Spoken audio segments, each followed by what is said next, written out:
I'm here representing the National Ethnic Disability Alliance, or NEDA, Australia's peak body for people with disability from culturally and linguistically diverse, or CALD, backgrounds.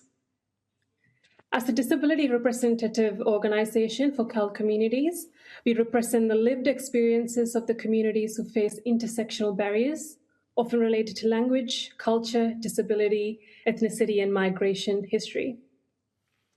I want to be clear from the outset, NEDA supports a sustainable NDIS.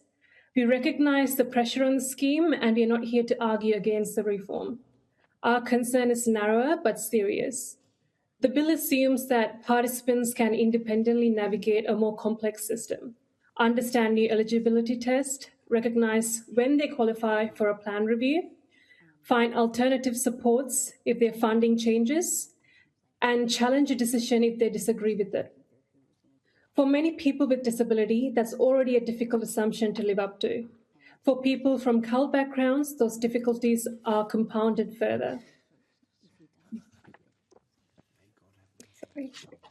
By language barriers, unfamiliarity with government systems, and limited access to advocacy and culturally responsive support.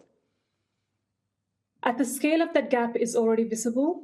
CALD backgrounds experience disability at broadly similar rates to the rest of the Australian population. Yet CALD Australians make up only around 8.8% of NDIS participants nationally. That's not because the need is lower, it's because the barriers to entry are higher. Language, limited access to information, cultural stigma, and a lack of culturally responsive support all stand between eligible people and the scheme that's meant to serve them.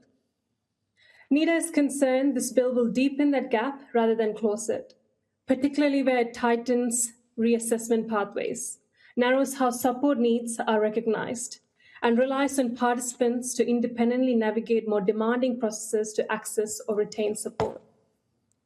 Our submission makes a recommendation, but they all come back to one overarching request, that this committee ensures no reform is implemented until it's genuinely accessible and culturally safe for CALD participants to navigate. That means people are left without support before real alternatives is in place. We don't think a sustainable NDIS and a fair NDIS are two different things. We are asking this committee to make sure this bill actually delivers both. Thank you.